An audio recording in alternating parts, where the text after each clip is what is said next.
Welcome to Neuro Emergent, where we explore the emerging science and culture of neurodiversity. I'm your host, Carrie Siahpush, and I am actually autistic.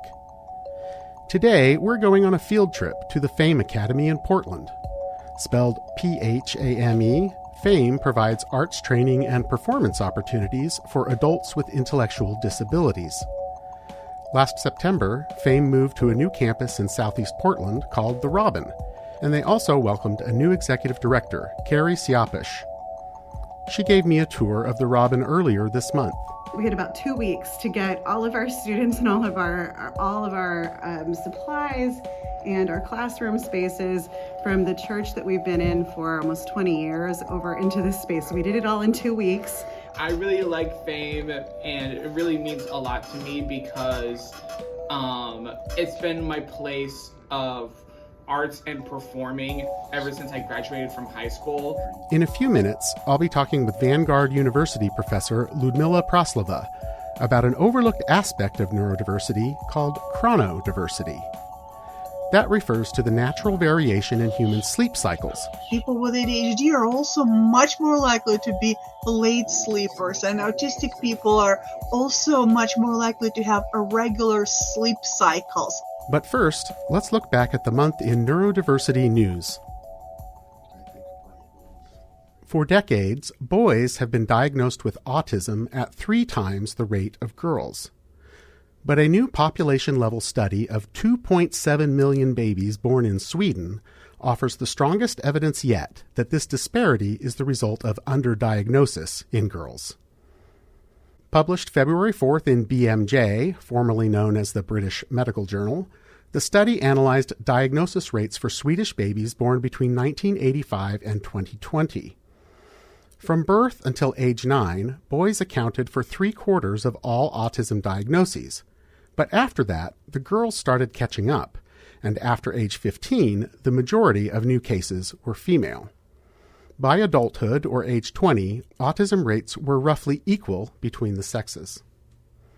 The data confirm what experts have long believed, which is that the gender gap in diagnosis represents a failure to recognize different presentations of autism in boys and girls.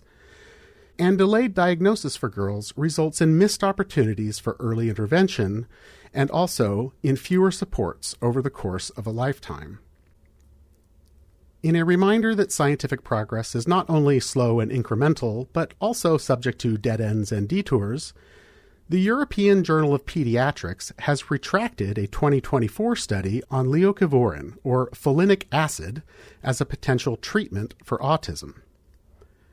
According to a February 3rd article in The Transmitter, the study involving 77 autistic children was the largest clinical trial to date on folinic acid and autism. But errors in the data discovered after publication invalidated the study's conclusions. Leucovorin has caught the attention of a small number of autism researchers, primarily based on studies of children who have a rare genetic disorder called cerebral folate deficiency, or CFD. Most experts believe folinic acid is unlikely to yield positive results as a treatment for autism, which has no single cause and has been shown to involve hundreds of different genes.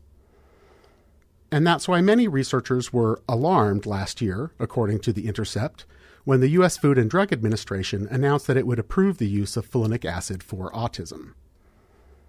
Robert F. Kennedy Jr., the anti-vaccine activist who now heads the Health and Human Services Department, touted leucovorin as, quote, an exciting therapy that might help hundreds of thousands of kids, according to Gizmodo, whose February 7th article notes that, quote, the actual language of the FDA decision only extends the labeling of leucovorin to treat CFD, with barely a mention of autism, close quote.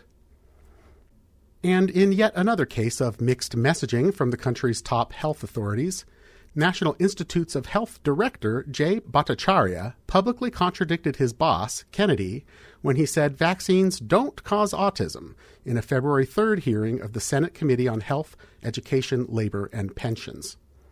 Here's Bhattacharya being questioned by Senator Bernie Sanders of Vermont. Do vaccines cause autism? I have not seen a study that suggests any single vaccine causes autism. Okay, thank you. Finally, Children's Healthcare of Atlanta this month was awarded the largest grant ever for research focused on profound autism. The $21.9 million haul is from the Marcus Foundation and the late Home Depot co-founder Bernie Marcus. According to WSB-TV in Atlanta, the funding is for a study of 7,500 children ages 0 to 12 and, quote, aims to better understand what causes autism severity and how to improve treatment responses in children with profound autism, close quote. Profound autism is a controversial term that describes people who have been diagnosed with autism with the highest support needs and are either non-speaking or severely intellectually disabled. There is a growing movement to make profound autism a separate diagnosis from the all-inclusive autism spectrum disorder. As part of that effort, more than a dozen U.S. states have designated March 17th as Profound Autism Awareness Day, after lobbying by the nonprofit Profound Autism Alliance, founded in 2022. They include blue states like Washington and Connecticut, as well as red states like Indiana and Texas. I'm Carrie Stewart-Lingle, and this is Neuro Emergent, the podcast about neurodiversity in the Pacific Northwest and beyond. You can find links to all of this month's neurodiversity news stories in the episode notes for today's show at neuroemergent.us. My first guest today is an expert on neurodiversity in the workplace who recently wrote in Psychology Today about an overlooked aspect of neurodiversity called chronodiversity. This refers to the natural variation in human sleep cycles, and it turns out that early to bed, early to rise doesn't make everybody happy, healthy, and wise. Professor Ludmilla Praslova is the founding director of the Industrial and Organizational Psychology graduate program at Vanguard University of Southern California. She is the author of The Canary Code, a guide to neurodiversity, dignity, and intersectional belonging at work, released in 2024 by Berrett-Koehler Publishers. Welcome to Neuro Emergent, Dr. Praslova. Thank you. I'm thrilled to be here and look forward to our conversation. Well, I want to start with your recent Psychology Today article. What is chronodiversity, and how is chronodiversity related to neurodiversity? So most people know that we have different sleep cycles. So some are morning people, some are evening people. So chronodiversity picks up on that, but more generally, it's how our body minds interact with time. And that's regulated by our nervous system. If you think about neurodiversity, it's really how our body minds interact with life, also as regulated by our nervous system.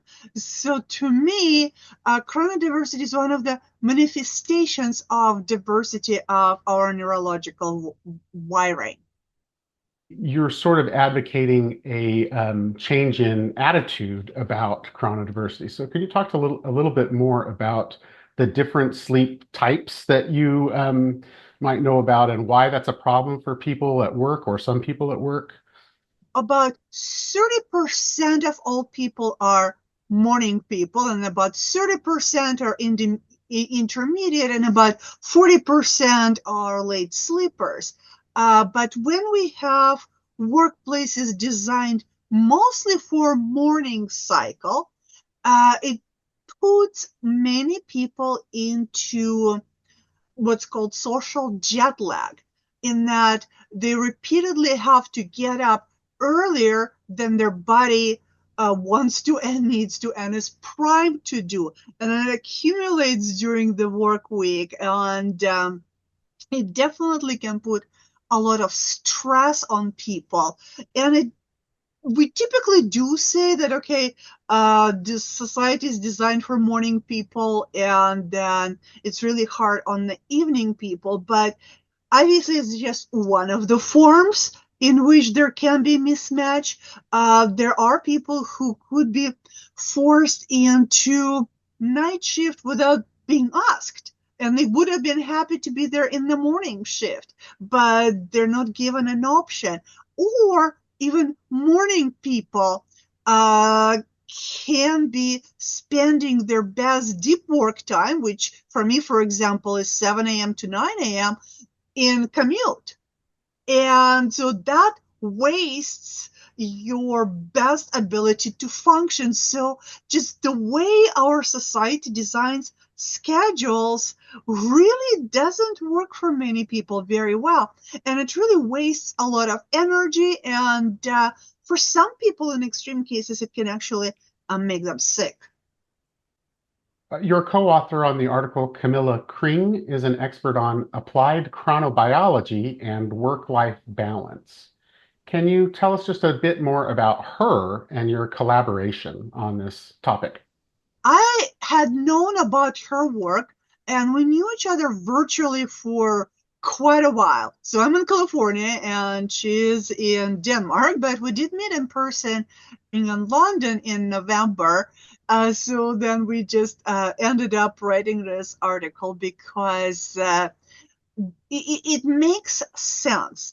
Neurodiversity is obviously a much more developed framework theoretically and empirically. There is work on chronodiversity as well, but if you look, the number of Google searches and such, it's nearly not as known, but the logic largely applies. And if we are talking about neurodiversity without chronodiversity, it's really an incomplete conversation about neurodiversity. And if we're trying to solve chronodiversity, we also need to say that, there is significant overlap in that, let's say, people with ADHD are also much more likely to be late sleepers, and autistic people are also much more likely to have irregular sleep cycles. So there's enough overlap that it just makes both theoretical, academic, and practical sense to look at them together, because then we don't have to reinvent the wheel. We have a lot of solutions, let's say, for accommodating various neurodivergencies in the workplace that will work very well for also helping people of different chronotypes thrive. The language of neurodiversity is largely a reaction against the medical pathology paradigm that categorizes cognitive difference as disability, as disorder, as diseases to be cured. There are sleep disorders, of course, but I don't think most people think of being a night owl as a disability per se. Should they? That's a great question. I just love it. So neurodiversity paradigm has a concept of social disablement, and it works perfectly for something like being a night owl. So being a night owl disability, which traditional definition of disability is significant limitations that prevent you from doing significant aspects of life. And theoretically, being a night owl is not a disability. From the perspective of social disablement, however, you absolutely can be put into social jet lag by requirements that don't align with who you are, to the point where you, let's say, are not going to be best at your mentally sharpest, and you won't be able to complete certain tasks because of the social interference with how you naturally function. Another example that I think can really clarify that, having a really sensitive hearing is not considered a disability, right? Well, I can tell you that I have extremely sensitive hearing, and I also have a very good ability to do mental tasks. But put me in a noisy environment and I'm completely shot and useless, and I'm unable to complete mental tasks. And because our society is so noisy, I'm prevented from going to certain stores. I'm prevented to going to certain oceanside beaches and enjoying nature because it's way too noisy. It just tears my brain apart. So is my hearing a disability? People would argue no, but is it social disablement? It is 100% social disablement, which is why it is neurodiversity a way of looking at how differences, neutral differences that, who cares how you sleep, right? It's neither bad or good, or even supposedly good things can become in the interaction with certain environments a disablement. We know that people's sleep patterns change over time during their life. Teenagers stay up later and sleep later. And we have seen studies that they do better in school if you let them sleep later and change the schedule to match their natural cycles. But that, of course, would blow up the adult schedule, not just the teachers and the staff, but all of the parents who work from 9 to 5. How big of a challenge do you see it to redesign work and school around an idea like chronodiversity? It is a challenge. We do know that some school systems have managed to do it and have worked really well. We also know that throughout history, we have done things in different ways, and some things worked better or worse, but the society we have now is, supposedly flexible, but really it's very, very one size fits all or nobody. And we would need to think about a pretty bold societal redesign about flexibility and just asking questions. Why are we doing things in certain ways? And do those things actually make sense? So flexibility for parents. Do we really need to have so many people doing 9 to 5? Can we give people core hours and work from home? Can we just give people more flexibility? And for most jobs, the answer is going to be yes. And even if certain jobs have shifts, you can still give people options for those shifts. We can also ask the question, do parents have to be driving their kids around all the time? How about we design 15-minute cities where that kind of is less of a problem? Have schools within walking distance or alternative ways of transportation. Some kinds of community options for childcare, for example, and just more options for childcare, period. So yes, it's going to be pretty significant redesign just because of how all the different parts of our society work, but it's definitely not impossible. As challenging as it may be to introduce this idea and get any change about it, it ultimately sounds to me like chronodiversity is maybe an easier idea to understand and grapple with than neurodiversity, which is extremely complicated. You study neurodiversity in the workplace. Do you agree with me? Do you disagree? How did neurodiversity become a focus for your academic work? I have been in the area of diversity, of any kind of diversity, but specifically global applications, since I was in college. So I've been doing this for a very long time. And I've also been very frustrated by the fact that we just can't seem to handle intersectionality and holistic view of person. So we would focus on global diversity, which is where I come from, the big national differences. Okay, fine. We can be very aware of those in an organization, but somehow we miss gender and don't even talk about disability because somehow we just can't think about a person as having multiple aspects to who we are. So that's something that I've always been frustrated with. And, then I got a PhD and I did all kinds of things. I did all kinds of research. And then eventually I figured out I was autistic, and that was quite late in life.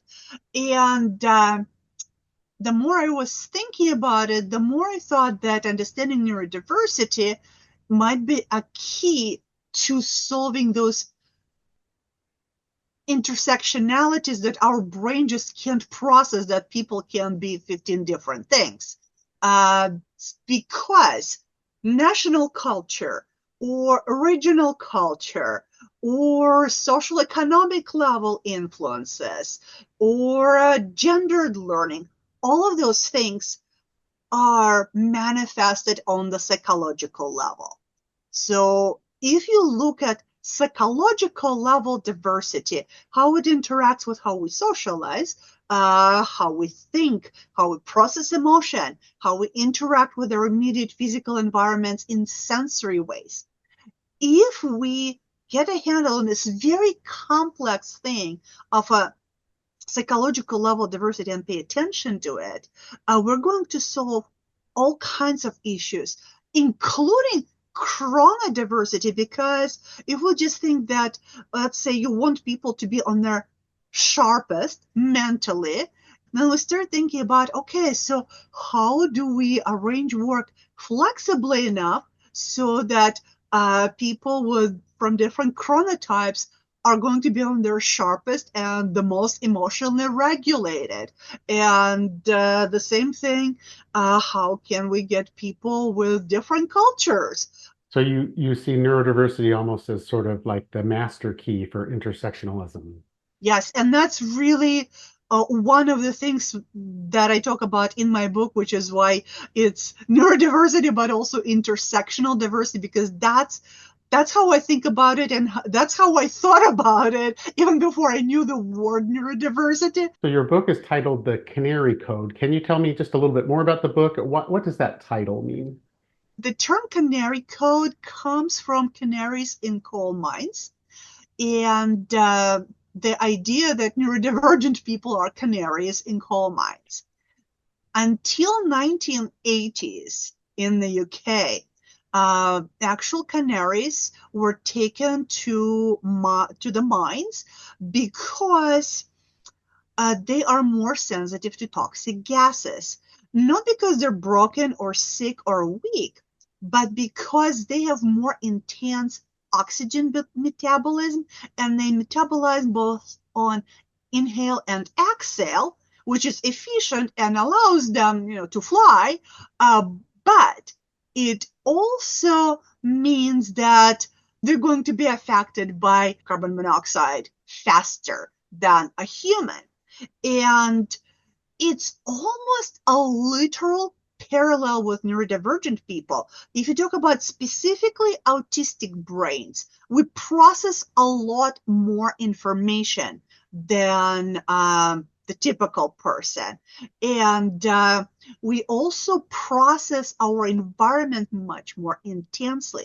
So if you have bullying or incivility, an autistic person is probably going to be impacted before other people. But then it spreads and impacts everyone. So literally neurodivergent people are both physically and metaphorically canaries in environments. And if we ignore neurodivergent people or exclude them or say, you know what, we're not going to hire you until you grow a thicker skin, which kind of happens, then you really eliminate that early toxicity detector, and then your workplaces become more and more toxic until everyone suffers. Before I let you go, I would like to ask you about another article that you recently published, this time on fastcompany.com. It was titled, "We Need to Talk More About Bill Gates and the Autistic Genius Narrative." Can you talk more about that? What is the autistic genius narrative, and why is it problematic? It's a version of the superpower narrative that we have those prominent examples, and whenever we have those easily available to our minds, we can just say, oh, okay, so you're autistic, so what's your trick? And we also might start expecting that, okay, so we're going to, have a special program for autism hiring because they're good at XYZ, right? And that can be highly problematic because most autistic people just have, all kinds of skills, and sometimes they are remarkable, sometimes they're average, but the idea of this genius and superpower can say, well, unless you fit into that, I'm really not interested in you. You're not autistic, or you're not autistic enough for my special program, and I don't really have a place for you. So we just need to talk about people as a range of all kinds of people within this general category, and not just focus so much on those superpowers, because our brains tend to latch on extreme examples, and then really it limits our understanding of a much more complex phenomenon and a large group of people who are all very different from each other. Dr. Ludmilla Praslova is the author of The Canary Code, A Guide to Diversity, Dignity, and Intersectional Belonging at Work. Thank you so much for coming on Neuro Emergent. I really appreciate your time. This is Neuro Emergent, where we explore the emerging science and culture of neurodiversity. My name is Carrie Stewart-Lingle, and I am actually autistic. My next guest is Carrie Siahpush, Executive Director of the PHAME Academy in Portland. PHAME, spelled P.H.A.M.E., is a nonprofit organization that provides arts education and performance opportunities to adults with intellectual disabilities. The school was founded in 1984 as an artistic complement to the Special Olympics and its focus on athletics. PHAME teaches classes on acting, comedy, dance, and visual arts. Their improv troupe performs a monthly showcase at Portland Comedy Theater, and on March 15th, PHAME students will perform at the organization's annual fundraising gala at Avenue Portland in the Lloyd Event District. Details on all PHAME performances are available online at phamepdx.org. Carrie Siahpush joined PHAME as executive director last September. Around the same time, the academy was moving into a new campus in southeast Portland, which they call the Robin. Earlier this month, Carrie gave me a tour and introduced me to some of PHAME's proudly neurodivergent students. We have been in this building space now since about September 15th. And so we had about 2 weeks to get all of our students and all of our supplies and our classroom spaces from the church that we've been in for almost 20 years over into this space. So we did it all in 2 weeks. We had a big student night about a week before classes started, and we started here on September 29th for our fall term. I am Xander Cloud. I have been doing comedy troupe for I think a little over a year. But I also do rock ensemble, and I'm also in their small group as well. I really like PHAME, and it really means a lot to me because it's been my place of arts and performing ever since I graduated from high school. I feel really like I'm giving a chance of taking performances and pushing myself to make it to that next level. On my very first day, which was the first day of classes, so nobody had even been in the building yet. I came in and we already had a couple of men playing cards over at the table over here and a couple of people kind of chit-chatting over here, and there were backpacks everywhere. I'm Caitlin. I've been doing a comedy troupe, lots of dance classes, drumming, and so many others. I've been here for 2 years, so I've done a lot now. I like being here at PHAME because I can be myself, and at home I've always been a little goofy and funny, so I'm glad to be a part of comedy troupe because our coach Nick, he actually wanted me to be a part of comedy troupe. He believed in me after I was in his theater class, and he wanted me to audition, and here I am now. Today is Thursday, so we'll have comedy troupe that's happening in that room kind of up there where we first went in. We have mixed media, dance evolution, improv theater. So we do crafting, we do painting, we do watercolor and collage. Visual arts are still pretty new to PHAME, primarily a performing arts organization, but also now we're doing more holistic artwork. So that happens over here. We have students from one of the universities who work with our students as occupational therapists. So they can do things like help with job applications or social situations between students, or if two students are having a relationship, they'll help them talk through any of the kind of challenges that they're dealing with then too. I'm JT. I am part of comedy troupe. We're gonna do a couple skits and stuff, but I'm also part of rock ensembles, so I am going to be singing Fly Like an Eagle and the Space Jam song.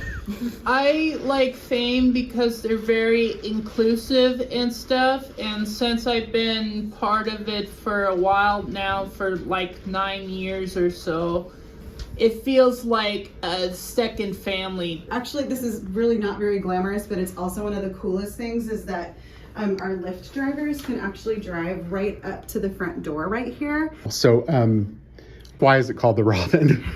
That's a great question. So it's called the Robin because the person who helped us get into this building, one of our major donors, really loves birds, and it was her suggestion, and so we named it that way in her honor. This is Neuro Emergent, the podcast about neurodiversity in the Pacific Northwest and beyond. My name is Carrie Stewart-Lingle, and I've been speaking with Carrie Siahpush, Executive Director of the PHAME Academy in Portland. Well, let's back up and start. Yeah. At the beginning, can you just introduce yourself, tell me who you are, what your job is, and a little bit about PHAME Academy for people who don't know anything about it? Yeah, my name is Carrie Siahpush. I use she, her pronouns. I've been in my role now for 6 months, so I'm very new. PHAME Academy has been around for 42 years. We started as strictly a performing arts organization in response to the lack of opportunity for people, not just in Portland, but beyond that, to have creative self-expression. And so it began as an annual production that we did once a year, and over the 40 years we've grown from being our one-time annual production to 37 to 40 classes per week, serving 120 students per term right now, and ideally that will be growing and expanding our art forms. And tell me about where we are. So we are in your offices, which you share with some other organizations. Tell me about that. We are in our new office space, and right now we share this room across the street from PHAME Academy with L'Arche and with Fact Oregon. We are in the Community Vision space, so Community Vision owns this building. So all three of those, along with Community Pathways, is another organization in this building, and all of them are IDD serving organizations. And across the street is your classroom space. Yes. Do you also use that as a performance space? Not yet. We hope to someday. So, we just got this building 6 months ago, and so we're really just learning how we're going to be using it. We use it right now for our class spaces Monday through Thursday, about 11 to 5 or 6 p.m. We run 30 plus classes per week, in addition to guest artist workshops that typically happen on Fridays and on Saturdays. And where were you doing classes before this building? We were in partnership with Grace Memorial Church in the Lloyd Center kind of area, and we've been with them for I think 15 to 20 years. So they were lovely long-term partners of ours. We love them so much.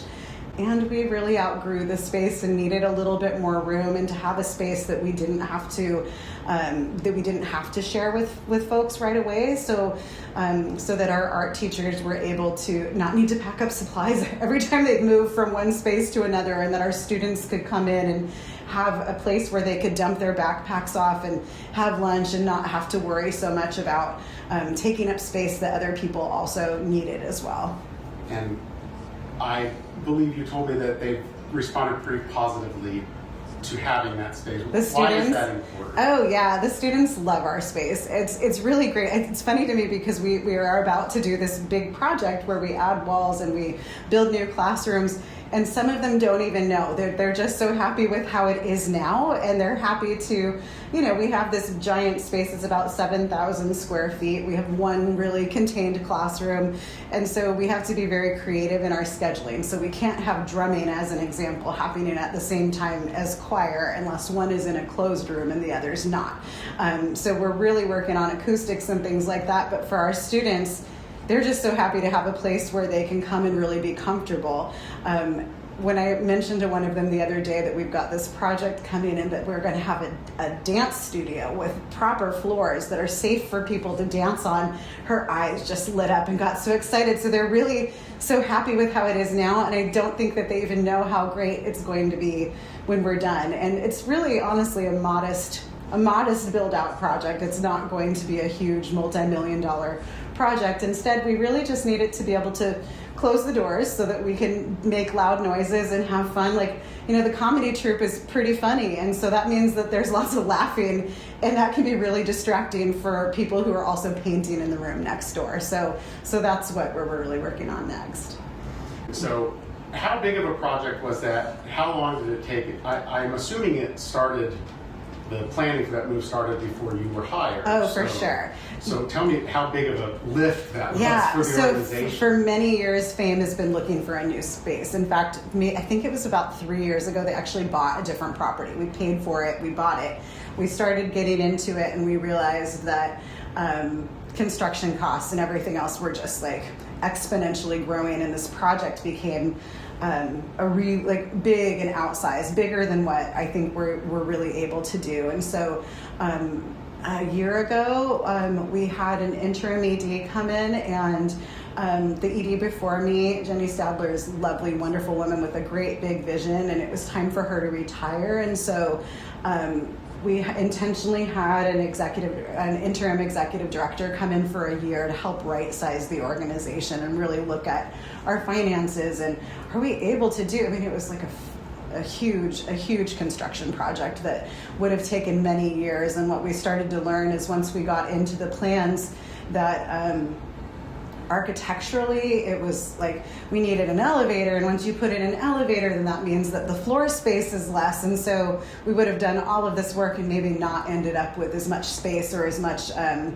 room as we really wanted and needed. And so the interim executive director, Chrissy McNair, who's our board president now, made a really hard decision to sell the building and to start the plan completely from the beginning. And honestly, it was probably one of the hardest decisions she had to make, but one of the best decisions I think she made. When I started to be able to have a new space that we are now leasing instead, we're leasing, I think we've got 11 years on this lease as it is, as it stands, with potential for it to go much longer than that. The owner of the building is an artist himself, and so he really respects and understands the work that PHAME is trying to achieve and what our students really need and require in their own kind of space. And so it's a really great partnership. It feels a much safer financial position for PHAME to be in, to not have the overhead of a multi-million-dollar building plus a multi-million-dollar construction project on top of that. So now instead we've really right-sized it. We're leasing the building long-term. We have opportunities to add the walls and add the classroom space we need without being really excessive and kind of over the top with really high-end, beautiful design, which is what we were looking at, and that's great. Our students really deserve a nice, clean space with excellent equipment and excellent materials. And do we need $4 million as an example of things? Probably not. And so this felt really great. We unfortunately had a flood in the building over Christmas time, and instead of us being responsible for it, we had a partnership with our landlord, and so we were able to not need to have ultimately the responsibility of making the repairs and figuring out the issue. Instead, we had somebody else to do that for us, and so it feels much safer of a place for us financially and long-term strategically for us to be in. It's nice because we can actually focus on what we do best, and what we do best is arts education and theater production. And so instead of me needing to be a commercial property manager, instead I can really be an executive director and look at our curriculum and make sure our student life is balanced and that they're getting the best that they need. And I think that that's probably best for all of us. So you joined the organization in September, is Yes. that right? So can you tell me a little bit more about yourself and your background in the nonprofit world? Yeah. So I used to be the executive director. I was the acting executive director of Arts Corps based in Seattle. So I lived in Seattle for about 25 years. And during that time, I first started as the development director for Arts Corps, which is the largest youth-serving arts organization in the Pacific Northwest. They, at the time, were serving 4,000 students in schools for the years that I was there. We had a 5-year U.S. Department of Education funded research study. So I was part of that project in which we were studying the impact of culturally responsive pedagogy directly into classrooms and what that looks like for student populations. So I was the development director there for 5 years, and then was the acting executive director for 2 years. And at the end of that time, we had restructured. I helped to bring in co-executive director, leadership model, so distributed decision making and things like that. And then it was really time for me to step out of my position and free up that leadership for other people to grow into. And so I started doing consulting work. And so I was consulting primarily on strategic leadership for arts nonprofits typically, but also with immigration organizations. And so those were kind of my 2 areas of specialty. I ended up moving to Mexico during that time. And so I lived in Mexico at an artist commune outside of Tulum for about 2 years, while I was also consulting in the Pacific Northwest with organizations like Casa Latina and with Kitsap Immigrant Rights Project. Wow. So how did that bring you to PHAME That's a Academy? great question. My family lives in Portland, and so when it was time for us to come back from Mexico, do you go back to this big, expensive city? And my son had gone to college by then, and so our family and friends had kind of scattered, and so we were looking at different places that we could land, and my husband's family is all in Portland. Some of our closest friends live here, and so it was new, but not too new.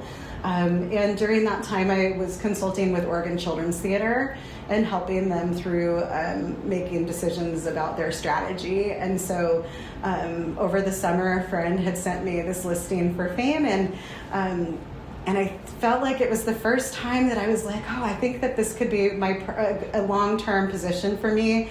The mission just spoke so much to my heart. As somebody who has dyslexia and dyscalculia and has an ADHD, I feel like it was just something that I really could see myself in, and really knowing that the need is so important, and the arts aspect is just who I am. I went to school at Evergreen State College with a background in theater, and while I was there, actually, I moved to London for 2 years and went to the Royal Academy of Dramatic Arts. So I'm an artist myself. I do special effects makeup, or I used to do special effects makeup as my job. I specialized in horror, so I used to do so I helped with the girl from The Ring. I got to do her creepy arms and things like that. So yeah, as an artist myself, and as also somebody who's neurodivergent, it really felt like a place that I could call home. And when I started interviewing and meeting our staff and meeting our board members, it just felt like they were my people, and I hope that they think that I'm the same. We are working on a new vision for our organization because, we've been around for 42 years, and we want to be, we are leaders of the work that we do in Oregon. So our vision really is a world in which people with intellectual and developmental disabilities are central to community life, and that they are able to create and belong without barriers. And so, yes, we do the arts, and the art is really important. Art for art's sake, of course, is important, but really I think you heard probably from our students across the street, it's the community that comes with that, and the sense of belonging that comes with creating with somebody and building things together and tripping and falling in front of your friends that allows you to feel safe, and that's what it's really all about, is the joy and connection that comes from the art that you make together. So you have a monthly showcase. Tell me about the monthly showcase. Yeah, so our comedy troupe specifically has a monthly showcase with Comedy Sports, And so it would often, the comedy group is called Almost Famous, and they will have featured artists who are typically neurotypical artists and doing improv. And so they partner with them, those artists, those guest artists that they have change and move. And so it's an opportunity for our students to do improv. They play theater games and they host the evening.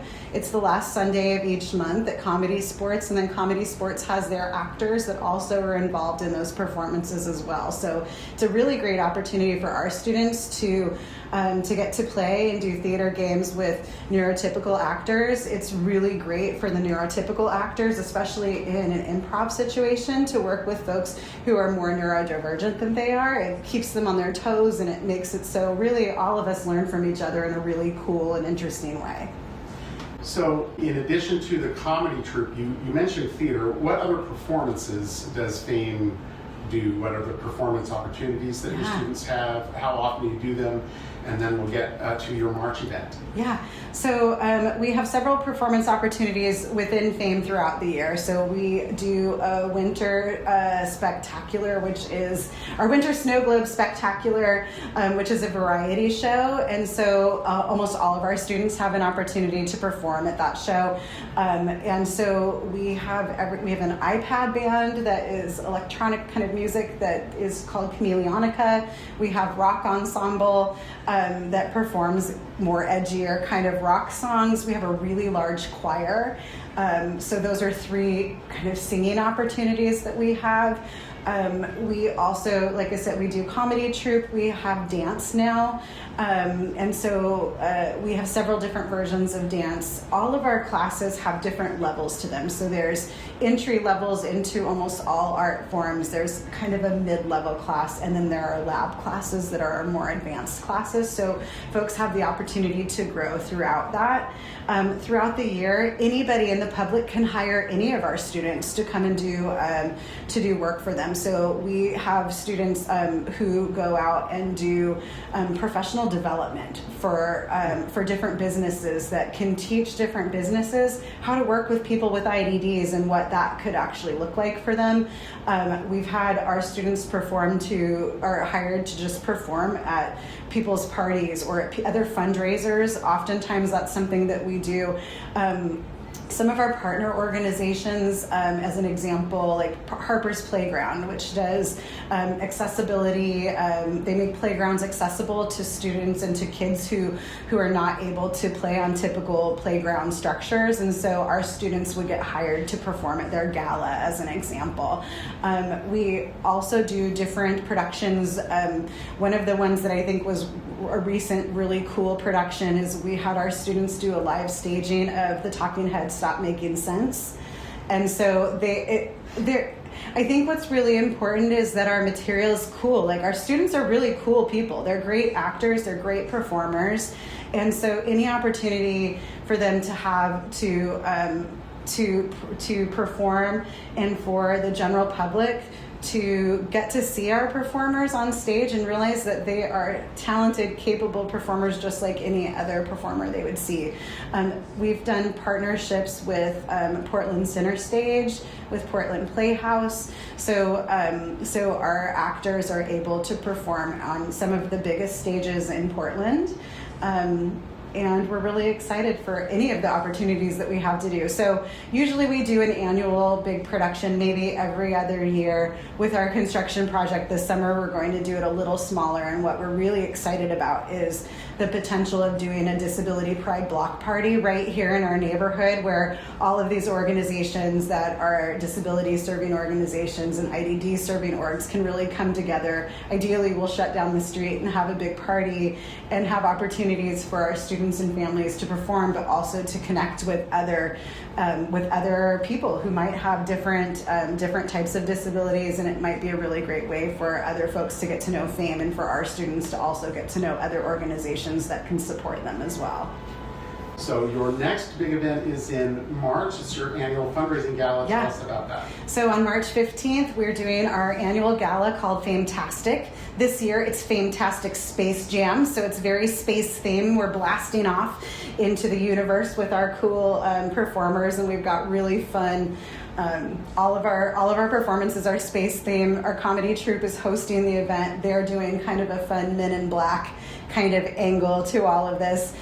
We have a huge costume contest that happens as part of the cocktail hour, where our students actually judge and get to choose whose table is decked out in the best of their theme. I've heard some very fun themes that are starting to bubble up already, like some space cowgirls and some and then the Bugs Bunny, even like this actual Space Jam kind of thing. So what's really great is that we will have I think 6 or 7 different performances throughout the evening.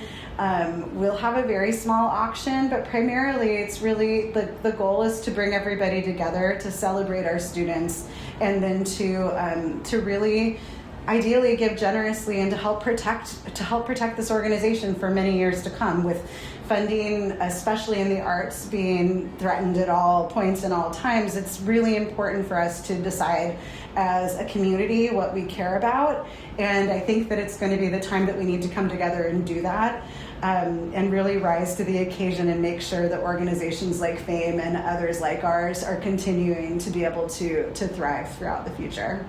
And when and where is that event again? It is on March 15th, Sunday, from 4:30 to 7:30 at the Avenue, Portland, which is it's the coolest venue. It's fully ADA accessible. Anybody can come. I feel like a lot of venues in Portland, especially because there's so many cool old buildings, it's really hard for folks who have mobility issues or any other kind of sensitivities, and this venue is going to be really great from it. And we are going to be floating through space, which will be really fun. What do you tell people who think the arts are a luxury? Oh, that is a good question. I think that they're crazy. No, please don't say that. That's your inside voice. Yes. But what do you say with your outside voice? My outside voice, good question. I think that artists are where you can actually tell the pulse of what's going on in our culture. Art is an act of liberation. Art and being free enough to make art, no matter what your identity is in a world particularly that holds people back and down. Making art together is an ultimate act of joy, imagination, and creativity. And those are the kind of things that breathe humanity into our world and keep us real and grounded in the situation that we're in right now. This is Neuro Emergent, the podcast about neurodiversity in the Pacific Northwest and beyond. My name is Carrie Stewart-Lingle, and I've been speaking with Carrie Siahpush, Executive Director of the PHAME Academy in Portland. PHAME students will be performing March 15th at the nonprofit's annual fundraising gala. Details are available on the web at phamepdx.org. This podcast is presented by Lonesome George Productions in association with KBOO Community Radio in Portland and KMUZ Community Radio in Salem. Our theme music was composed by Doug Lingle, our production assistant is P.F. Lingle, and I'm your host, Carrie Stewart-Lingle. Episode notes and related links are available online at neuroemergent.us.